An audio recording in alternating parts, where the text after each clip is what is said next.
going to travel to our fictional town early today of Coffee Time USA. It's a place that Brad wishes he could get reservations to go to. It's a pretty popular place. Yeah, I do live a sheltered life. So. Sheltered life. Yeah. We are going to our fictional town of Coffee Time USA. Harry, just play us some real soft music for a few moments. I'll tell you when to stop. She's there to help you through all your problems in life. She is Coffee Time USA's #1 counselor, and she's my wife too. Just as Cliff, drop over sometime. Here with Claudia the Counselor. Well, hello everyone. And Hi. Good morning. Good morning. And welcome to the Claudia the Counselor Show. I don't know if I'm the #1, but I'll take the I compliment. think you're the only one in all of Coffee Time. I think so. So, I am Claudia the Counselor, as you know, and today I'm going to be taking questions from our studio audience. But first, let me tell you a little bit about myself. I did grow up in Coffee Time USA, the youngest of 6 kids.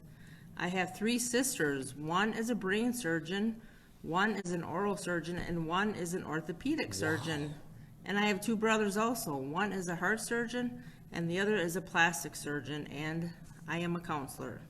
As you can see, there are a lot of surgeons in my family, and I just figured somebody had to know something about the human psyche. You know, that's fancy professional talk for the mind. I bet you if your folks paid for all you to go to school, that was pretty expensive. Yes, but they're rich. They were. Yeah, They were. until we got through college, yeah. I did go to Coffee Time USA College and graduated summa cum laude in 1992. Even though I was the only one who graduated in my class that year, I am so proud still of graduating at the top of my class. My wife, #1. Yes. I also did my postgraduate education at Coffee Time USA College and did my doctoral thesis on functional families in the 1940s with 5 or fewer kids. Wow.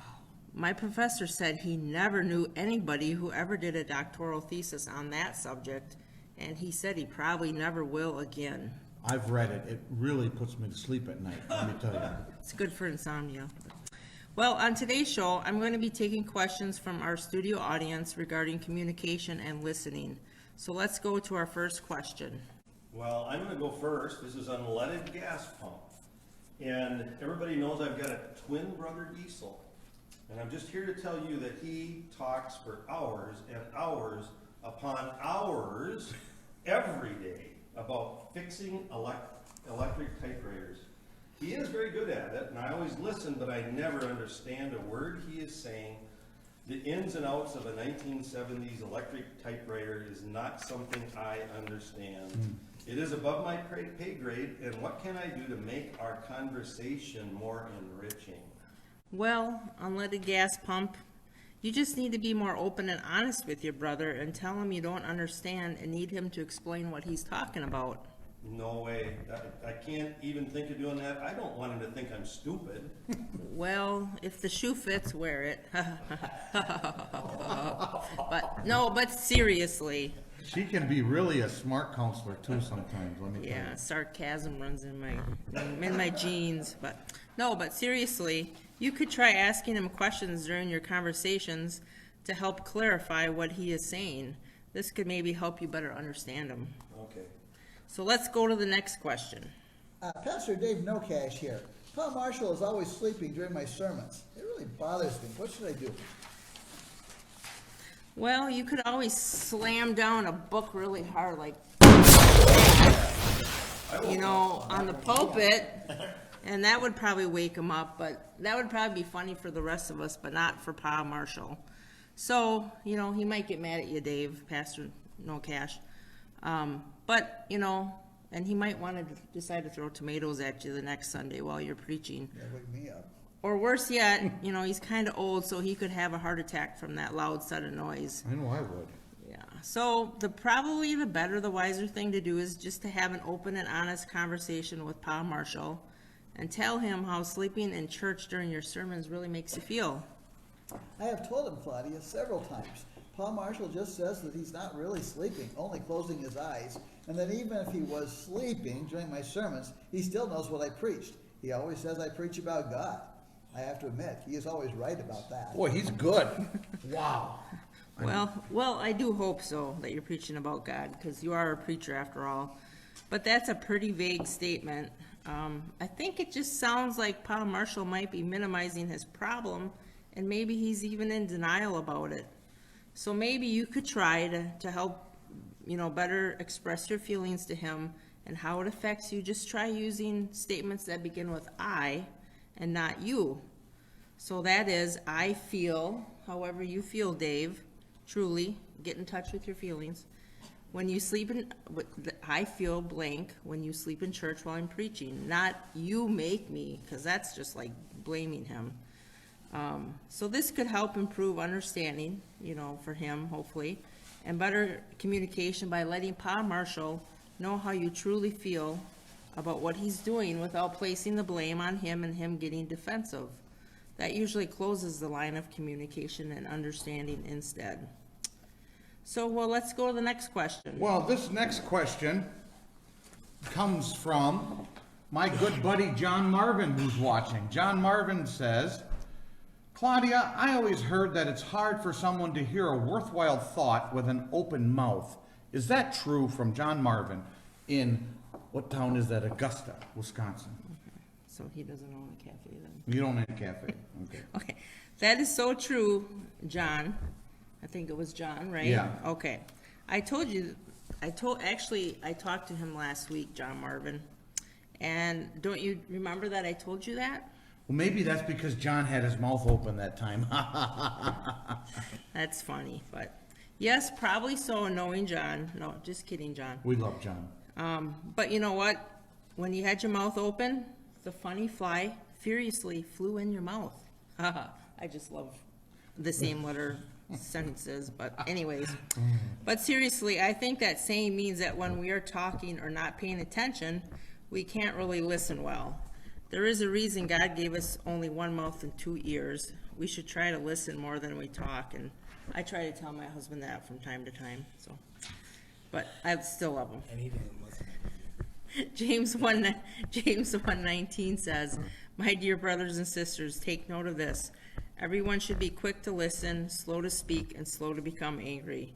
We all need to learn to actively and intentionally listen and give our full attention to the person talking. Listen just for the purpose of listening. That can be hard sometimes. Not be thinking about other things or of a comeback or of a defense to what that person is saying.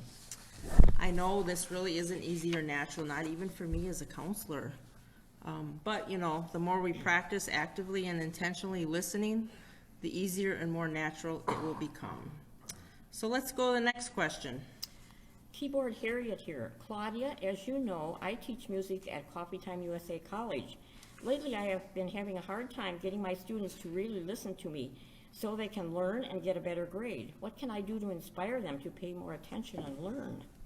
Well, that's a good question, Keyboard Harriet. Perhaps you can tell them that you will have a pizza party at your house for anyone who brings up their grade in the next few weeks. Excellent idea, Claudia. I have tried that in the past by offering them a split green pea pie and prunes party, but I think pizza is even better. Yeah, I think I go for the pizza. Yeah.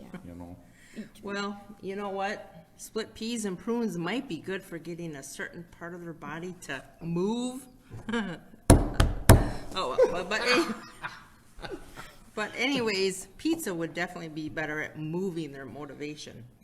Seriously though, a reward for good behavior or a job well done can help with motivation and building good habits. But just keep in mind, the reward doesn't and probably shouldn't always be food, especially junk food or split green pea pie and prunes, but it should be something they like and that's appropriate. Harriet, I'm not coming to your house anytime soon. Oh, I don't cook like that. No. So why don't we go to the next question? The Slapjack Coffee Grind here. Claudia, I am known all over Coffee Time USA country for my famous dance moves. Even Monday night, every Monday night, I teach a dance class in the city park. My worst students are the gas pump brothers. Diesel and unleaded gas pump are horrible dancers. They just are not good dancers. I think Diesel has 2 left feet and Unleaded has 2 right feet. Both of the brothers are as uncoordinated as a bowl in a china closet.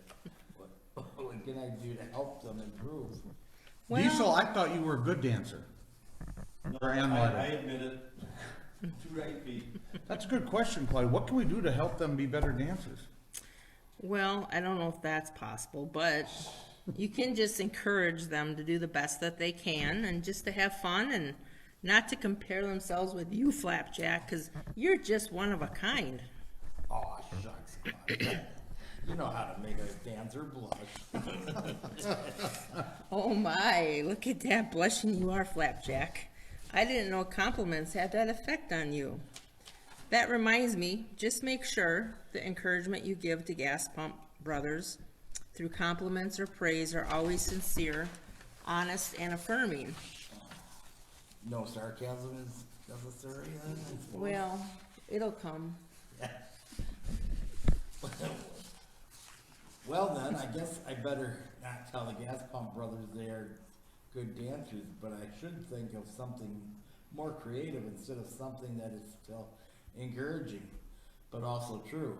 Or maybe I could tell them that they have made progress or that they are one of a kind. I'm right now.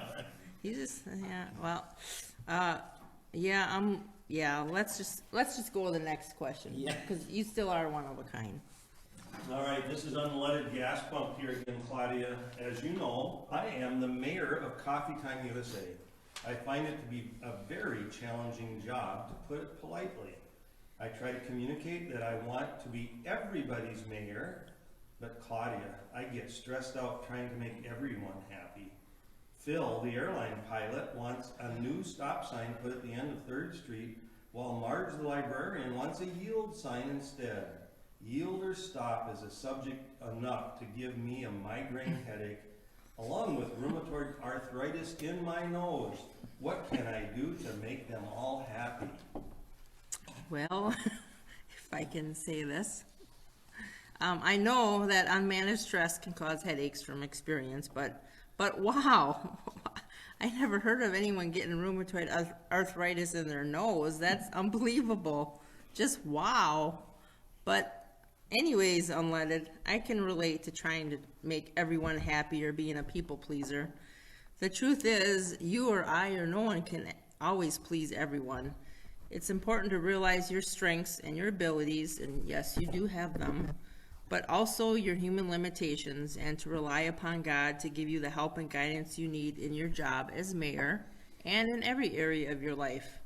Seek to do what God wants you to do and please Him in all things with His help and His power, and just leave the rest in His capable hands. Wow, that is reassuring and helpful advice, Claudia. But I just wanted to mention that you've never seen my nose when I've had a rheumatoid arthritis flare-up. You probably don't want to. Yeah, probably not. So let's just go to the next question. Good idea. Pastor Dave No Cash here again, Claudia.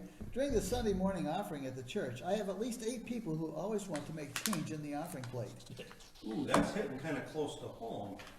I've told you so many times that I never carry anything less than a $1 bill. The problem is, Claudia, that making change takes too much time out of the service.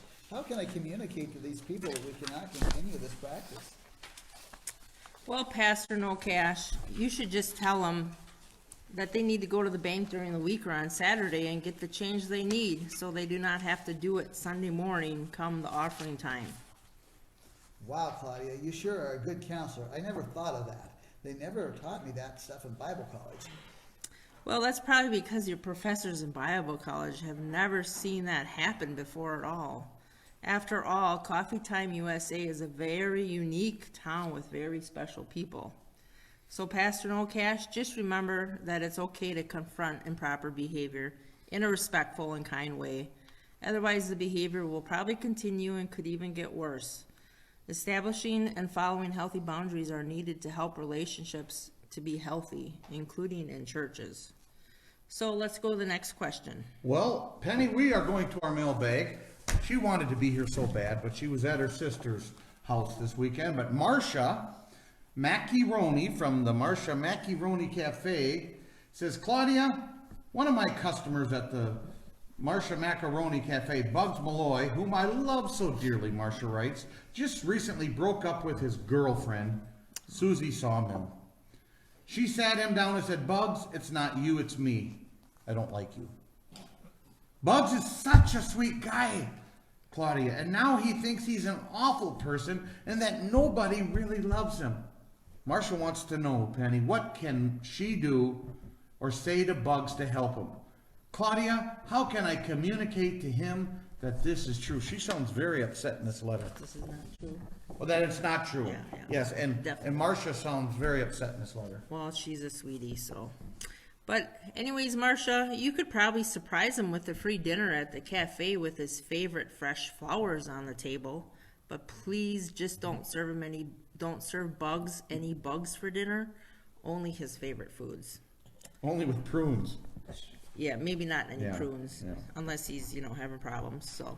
But, what else comes to mind? Ephesians chapter 4 does, especially the verses that instruct us to speak the truth in love, to not let any unwholesome talk come out of our mouths, and to say what is helpful for building others up according to their needs. It sounds like Bugs is grieving right now over the breakup, and that's normal. So just be there for him when you can as a friend. Be a good listener and show empathy and tell him the truth that he is loved by so many people, but most importantly by God, despite how he might be feeling. Just encourage him to pray and tell God how he feels and to seek his help and comfort. Good advice. So why don't we go to the next question? Well, it's Flapjack Coffee Grind here again. Claudia, when I am not dancing, I love to go fishing with my friend Brad, the chicken farmer. I really enjoy it, but I'm really annoyed that Brad has to bring all 20 of his chickens with us when we go. I want to communicate to Brad that this really frustrates me. His chickens are always eating all the worms I bring fishing with me. I just feel so henpecked when I go fishing with Brad. The only fish I get is the special fish fillet at McDonald's for dinner. So Flapjack, what I hear you saying is that you don't want to hurt your friend Brad, the chicken farmer's feelings by telling him how you feel. In other words, in your friendship, you don't want to rock the boat. Is that correct? You got that right. I don't even know if the chickens can swim if the boat tips over. Well, me neither, but I do know why the chickens tried to cross the river. It's pretty obvious, isn't it? They just wanted to get to the other side to eat your worms, Flapjack. Hey, but, seriously, Flapjack, that is really good of you to be mindful of your friend Brad, the chicken farmer's feelings. But if you want to have a mutual and close friendship that isn't just superficial, then you both have to be open and honest about your thoughts and your feelings and what you need, and do your best to understand each other. And then you can work better on solving the problems or issues together. So why don't we go to the next question? Keyboard Harriet here again, Claudia. I have a cousin, Keyboard Bessie, who has been married for 40 years. She says sometimes she feels so unloved by her husband, Keyboard Frank. Keyboard Bessie says that her husband, Keyboard Frank, never tells her he loves her anymore. She finally asked him about it. Frank told her that he said, "I love you when we got married, and if I change my mind, I will let you know." What advice can I give to Frank so he will communicate his love more to his wife, Bessie? Well, that's another good question, Harriet. I think Keyboard Frank, if I may speak frankly, for the sake of their marriage, he needs to get with it snappily. Yeah, I can't snap, but snappily to ensure a happily ever after marriage. After 40 years of marriage, I firmly believe that Frank finally needs to fully learn what his wife's love language is and how to speak it fluently and regularly. Dr. Gary Chapman talks about the emotional love languages in his book, The 5 Love Languages, The Secret to Love That Lasts. Don't you like that plug? Yes. But anyways, if you guys haven't heard of that before, our primary love language is how we best understand and receive love, and we won't feel loved by the people in our lives if they don't speak it to us. So does anyone in the studio audience know what these 5 love languages are and what most likely is Keyboard Bessie's primary love language? Probably words of affirmation. Very good. My husband's on top of it. But do you know the other 5 love languages? Anyone? Besides Acts of words of service? affirmation? Chocolate. Chocolate. Touch, gift. That'd be receiving gifts, maybe. Okay, there you go. Leave me alone isn't a love language, is it? No. Acts of service, words of affirmation. What'd you say? Touch and words. Yep. Physical Are 2 of touch, them? yeah. And quality time. Quality time. And Do the dishes. he kind of said, Oh, that's okay. acts of service. Oh, Just, all just right. remember that. And receiving gifts, very good. But yeah, it sounds like Bessie's primary love language is probably words of affirmation. So Keyboard Harriet, I'd recommend sharing this information with Frank and encouraging both of them and everyone actually to read this helpful, fantastic book to learn more. That's great advice, and I will, Claudia, because Bessie says her husband Frank is as romantic as a fish. Well, it sounds that way, but anyways. Be a puffer fish. Huh? Hopefully not, just don't eat them, but, well, that's really all we have time for today on the Claudia the Counselor Show. But thank you all for joining us, and remember, the greatest counselor is Jesus Christ, and the best wisdom comes from knowing Him and His Word and applying it to our life and all of our relationships. And remember, good mental health is good health. So see you next time when I'm sure we'll answer some more inquisitive questions and probably even some more quirky, questionable questions. Of course. Well, let's sing our theme song in closing. Hit it, Harriet. I love the thrill that I feel when I get together with God's wonderful people. Love the thrill that I feel when I get together with God's wonderful people.